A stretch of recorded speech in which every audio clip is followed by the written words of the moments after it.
उदय बंधु पढ़ियारी सर अनुमोद करूँ। ସାର୍ ନମସ୍କାର ସାର୍। नमस्कार सर आपन सहित कथा बहुत कम हे पड़छ ना। ହଁ ସାର୍ ସାର୍ ମୋର କାଲି ସିଷ୍ଟର ବାହାଘର ଗତକାଲି ଗଲା। ତେଣୁ ମୁଁ ଡିଷ୍ଟର୍ବ କାଲି ବି ରହିପାରିଲିନି, କିନ୍ତୁ ମୁଁ ମେଡିଟେସନ କାଲି କରିଛି। ଆଉ ମୁଁ ନୋଟ ବି ଅଧା ଲେଖିଛି। ଆଜି ଯିବା କଥା, ଆଜି କିନ୍ତୁ ବସିଛି ଏପର୍ଯ୍ୟନ୍ତ। ଆପଣ ମଝିରେ ଅନମ୍ୟୁଟ କରିବାକୁ କହିଲେ, ମୁଁ କଲି, କହିଲେ ନାଇଁ ସେ ନାହାନ୍ତି कुआडे ଯାଇଛନ୍ତି। ମୁଁ କିନ୍ତୁ ଅଛି କନଷ୍ଟାଣ୍ଟ ଆଉ କିନ୍ତୁ ମେଡିଟେସନ ଅନମ୍यूट ବି कलेनी। କରିଛି। ଅନମ୍ୟୁଟ ଅପସନ ଆସିଲାନି, ତାପରେ ମୁଁ ଅନମ୍ୟୁଟ କଲା ପରେ ଆପଣ କହିଲେ ନାଇଁ ସେ ନାହାନ୍ତି କୁଆଡେ, ତେଣୁ ମୁଁ ଅଛି। अच्छा ଆଉ ମତେ ସାର୍ ମୋର ସାର୍ ଚେଞ୍ଜେସ୍ କଣ, ମୁଁ ଡିଷ୍ଟର୍ବ ହେଲେ ବି ମୁଁ ଚେଞ୍ଜେସ୍ ବହୁତ ଚେଞ୍ଜେସ୍ ମୋର ହେଇଛି ଆଗ ଅପେକ୍ଷା। ଯେହେତୁ ମତେ ମୋର ଆର୍କେ ଏଞ୍ଜେଲ ମତେ ମିଳିଛନ୍ତି, ଯୋଉଟା କି ମୋର ତାଙ୍କ ନାଁ ବି ପାଇଛି ଓମ୍ ଶାନ୍ତି। ଆଉ ତାପରେ ମତେ ଗୋଟେ ପୁରା ସୂର୍ଯ୍ୟ କିରଣ ଭଳିଆ ମୋ ଉପରେ ଗୋଟେ ବର୍ଷା ହେଲା ଫୁଲ, ସେତେବେଳେ ମୁଁ ଯେତେବେଳେ ଅନୁଭବ କଲି। ଆଉ ତାର ରଙ୍ଗ ହଉଛି ୟେଲୋ।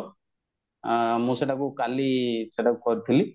ଆଉ ବାକି ରହିଲା ମୋର ବହୁତ ସାରି ଶରୀର ଉପରେ ଚେଞ୍ଜ ଆସିଛି, ଏବଂ ମୋର ପଜିଟିଭିଟି ମୋ କୁହନ୍ତୁ କୁହନ୍ତୁ ଭିତରେ। କୁହନ୍ତୁ ଦବାନ୍ତୁନି କଣ ଚେଞ୍ଜ ଆସିଛି କୁହନ୍ତୁ ଶରୀର ଭିତରେ କଣ ମୋର ଚେଞ୍ଜ ଆସିଛି।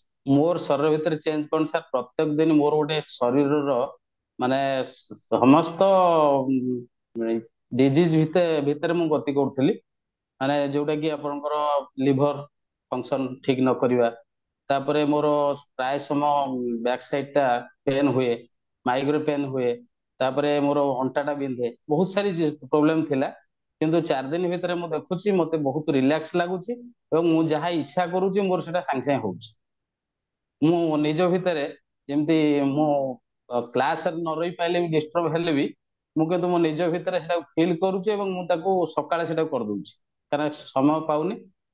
ଆଉ ଯୋଉଟା ଆପଣ ଛାଡୁଛନ୍ତି ଭିଡିଓ, ଆଉ ତାପରେ ମୁଁ ତ ସବୁ ପଠେଇ ଦେଇଥିଲି ଲେଖି, ଆଜି କାଲିର ଖାଲି ପଠେଇନି, ଅଧା ଲେଖିଛି ଏଇ ବାହାଘର ପାଇଁ। ଆଜି କରିକି ପଠେଇଦେବି। ଆଉ ବାକି ମୁଁ ବହୁତ ମତେ ନିଜକୁ ଫିଲ୍ ହଉଛି ଯେ ମତେ ଗୋଟେ ପାଖରେ କିଛି ଗୋଟେ ଅଛି ମୋ ପାଖରେ, ଯୋଉଟା କି ଏଇଟା ପ୍ରୋବ୍ଲେମ ହେଲା ମୁଁ ସାଙ୍ଗେ ସାଙ୍ଗେ ତାକୁ ସଲ୍ଭ କରିଦେବି। ମୋ ଆତ୍ମବିଶ୍ୱାସ ଟା ବଢି ଯାଇଛି ଆଉ। ଆଉ ମତେ ଆଉ ଗୋଟିଏ ମାନେ ପଜିଟିଭ ଆସିଲା, ଯେ ମୁଁ ଧର ଗୋଟେ ପ୍ରୋବ୍ଲେମ ରେ ପଡିଗଲି, ସେ ପ୍ରୋବ୍ଲେମ ଟା ସଲ୍ଭ କରିବାକୁ ମୁଁ ସାଙ୍ଗେ ସାଙ୍ଗେ ଆଖି ବନ୍ଦ କରିକି, ମୁଁ ଯୋଉ ପାଇଛି ନାଁଟି, ସେ ନାଁ ଟାକୁ ଡାକୁଛି। ସେ ନାଁରେ ମତେ ସାଙ୍ଗେ ସାଙ୍ଗେ ସେଟା ଗୋଟେ ରାସ୍ତା ଦେଖଉଛନ୍ତି, ଯେ ଏଇ ରାସ୍ତାରେ ହଁ ଠିକ ହବ। ତେଣୁ ମୁଁ ପାଇଛି ଆଜି ବି ଗୋଟେ ମାନେ ଏମିତି ମିରାକିଲ ଭଳିଆ ହେଲା, ଯେ ସକାଳେ ମୁଁ ବର୍ଷା ଜୋର ହେଲା, ବର୍ଷା ତ ଏବେ ହଉଛି। ମୁଁ ଯିବାର ଥିଲା କଟକ ମତେ, କିନ୍ତୁ ବାଇପାସ ପର୍ଯ୍ୟନ୍ତ ଚାଲିକି ଯିବି ବୋଲି ବର୍ଷା ଟା ପୁରା ଲାଗି ରହିଲା। ମୁଁ କହିଲି ଗାଡି ତ ପଳେଇବ, କଣ କେମିତି ଯିବି। ଟିକେ ସମୟ ଆଖି ବନ୍ଦ କଲି, ଧଡକିନା 5-7 ମିନିଟ ଭିତରେ ବର୍ଷା ପୁରା କମିଗଲା। ତାପରେ ମୁଁ ଗୋଟେ ବାଇକ ବି ଆସି ପହଞ୍ଚିଗଲା, ମତେ ବି ସେଇ ସମୟ ଭିତରେ ଯୋଉ ଯାହା ସାଙ୍ଗରେ ଯିବି ସେ ଟାଇମ ଦେଇଥିଲା, ସେ ସମୟ ଭିତରେ ବି ବାଇପାସ ରେ ପହଞ୍ଚିଲେ, ଏବଂ ମୁଁ ଗଲି, ଯାଇକି ପଳେଇ ଆସିଲି। ଖାଲି ସେ ଭଉଣୀର ସୁନା କିଣିବାର ଥିଲା, ନେଇକି ତ ଆପଣ ହଉଛି କିଛି ପଜିଟିଭ। ସମସ୍ତଙ୍କୁ କଣ କହିବା ପାଇଁ ଚାହିଁବେ। ମୁଁ କହିବାକୁ ଚାହୁଁଛି ଯେ ଆମେ ଯୋଉ ଆର୍କେ ଏଞ୍ଜେଲ ର ଯୋଉ ଫିଜିଓଥେରାପିରେ ଆମେ ବର୍ତ୍ତମାନ ଜଏନ କରିଛୁ, ଯେତିକି ବି ଆମେ ପାର୍ଟିସିପେଣ୍ଟ ଅଛୁ, ଆଉ ସେ ବିଷୟରେ ତ ଆମକୁ ଆଗରୁ ଧାରଣା ନଥିଲା। ଯାହା ହଉ ଭିଡିଓ ୟୁଟ୍ୟୁବ ଦେଖିକି ଆମେ ଏଥିରେ ଜଏନ କଲୁ। କିନ୍ତୁ ନିଶ୍ଚିତ ଭାବରେ ଆମେ ଯେତେ ଲୋକ ଜଏନ କରୁଛୁ, ସମସ୍ତେ ହଉଛନ୍ତି ବିଜି ପର୍ସନ। କାହିଁକିନା ଆଗରୁ କିଛି ନା କିଛି କାମରେ କିଏ ବ୍ୟସ୍ତ ଥିଲେ, ହଠାତ୍ ଏଇ ଯୋଉ 6 ଦିନର ସମୟ ଆପଣ ଦେଲେ, ଏବେ ବାହାଘର ସମୟ, କିଏ କେମିତି ବର୍ତ୍ତମାନ 14 ତାରିଖ ଆଜି ଲାଷ୍ଟ ବାହାଘର, ତେଣୁ କିଏ କେମିତି ଡିଷ୍ଟର୍ବ ହଉଛନ୍ତି ଠିକ। କିନ୍ତୁ ୟା ଦେହରେ ପଜିଟିଭ ଅଛି, ଆଉ ଲୋକ ଆଧରୁ କିଛି ଡେଭଲପ ହେବେ, ନିଜ ଶରୀରକୁ ଚେଞ୍ଜ କରିବେ, ଯୋଉ ନେଗେଟିଭିଟି ମାଇଣ୍ଡ ଭିତରେ ଅଛି ସେଗୁଡା ବି ବାହାରି ଯିବ। ଆଉ ଆମେ ପୁରା ପିଓର, ପୁରା ଭଲ ମଣିଷ ହେଇକିରି ଭଲ ଚିନ୍ତାଧାରାରେ ବଞ୍ଚିବା। ଏଇଟା ସମସ୍ତଙ୍କୁ ମୁଁ କହୁଛି, ଅନୁରୋଧ କରୁଛି ଯେ ସମସ୍ତେ ଏଇଟାକୁ ଆପଣେଇ ନିଅନ୍ତୁ। ଆଉ 6 ଦିନର କ୍ଲାସ ପରେ ଆମେ ଭାବୁଛୁ ଆଉ 6 ଦିନର କ୍ଲାସ ଆପଣ ଆମକୁ କରାନ୍ତୁ, ଆମେ ବରଂ ଯାହା ଚାର୍ଜ ପଡିବ ଦେବୁ। ତାର ସମୟ ବାହାର କରି କରାନ୍ତୁ, ଛାଡି ଦିଅନ୍ତୁନି ଆମକୁ। ଛାଡିଦେଲେ ଆମେ ବହୁତ ଅସୁବିଧାରେ ପଡିବୁ, ବୁଝିଲେ କି। ଆଉ ଓକେ। ଯାହା ଆପଣଙ୍କ ପାଖରେ ଜ୍ଞାନ ଅଛି, ଆମେ ସବୁ ଜ୍ଞାନ ମାଗୁନୁ, କାହିଁକି ଗୁରୁଙ୍କୁ ସବୁ ଜ୍ଞାନ ମାଗି ହୁଏନି। କିଞ୍ଚିତ ମାତ୍ର ଦିଅନ୍ତୁ, ଯୋଉଟା କି ଆମେ ଆମ ଜୀବନଟାକୁ ସଫଳ କରିପାରିବା। କିନ୍ତୁ ମୁଁ ତ ଚାହୁଁଛି ସବୁ ଜ୍ଞାନ ଦେବା ପାଇଁ, କାହିଁକିନା ମୁଁ ଯଦି ସେ ଜ୍ଞାନ ରଖି ପାଣି ଯେମିତି ରଖିଲେ ବେଶୀ ଦିନ ଖରାପ ହେଇଯାଏ ନା, ସେମିତି ସେ ନଷ୍ଟ ହେଇଯିବ। ସବୁ ଜ୍ଞାନ ସାର୍ ଆମେ ନେଲେ ଆପଣ ଆମର ଗୁରୁ ହେଇ ରହିପାରିବେନି।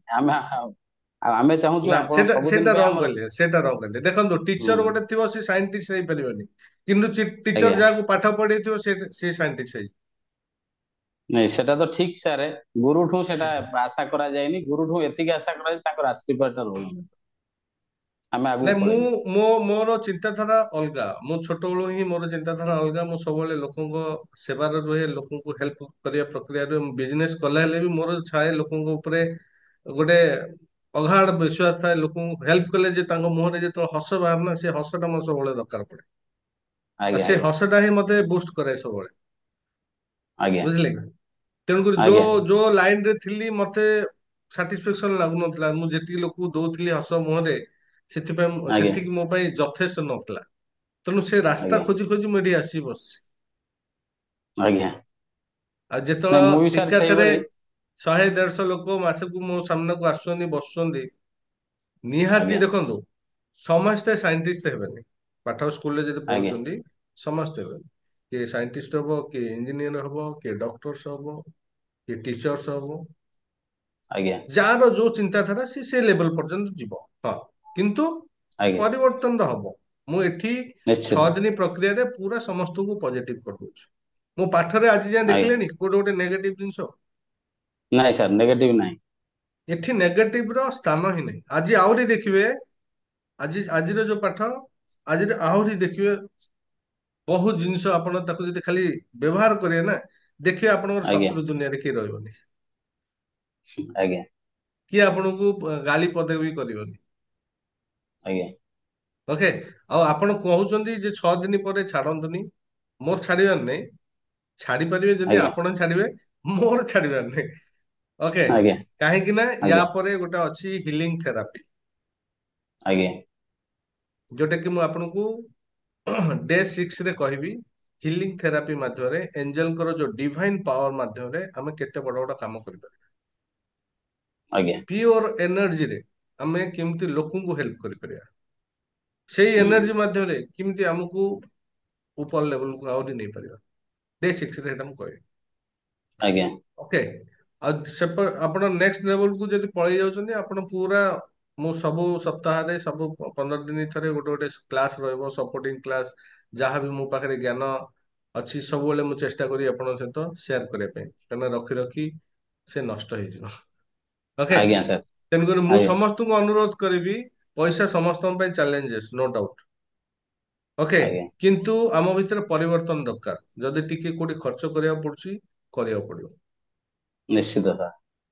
ଯିବା ତ ଏଥିରୁ ଆପଣ ମାନେ ସମସ୍ତଙ୍କୁ ମୁଁ କହିବା ପାଇଁ ଚାହିଁବି, ଦେଖନ୍ତୁ, ତାକୁ ଡିପଲି ସେହି ଲେଭେଲ ପର୍ଯ୍ୟନ୍ତ କଲେ ସେ ତାଙ୍କ ଶରୀର ଭିତରେ ପରିବର୍ତ୍ତନ ସେ ଦେଖିପାରିଲେ। ଆଉ ସିଏ ଯଦି ଦେଖିପାରିଲେ ସମସ୍ତେ ବି ଦେଖିପାରିବେ। ଏଥିରେ କୌଣସି ସନ୍ଦେହ ନାହିଁ। ହଁ, କାହାକୁ ଇଫେକ୍ଟ କରୁଛି ଟିକେ ଲେଟ ରେ, କାହାର ଇଫେକ୍ଟ କରୁଛି ଟିକେ ଜଲ୍ଦି, କାହାର ବହୁତ ଲେଟରେ କରେ। କିନ୍ତୁ 100% ଚେଞ୍ଜେସ୍ ଆସିବ ଯଦି ଆପଣ ସିରିୟସ୍ ହେଇଯାଇଥିବେ।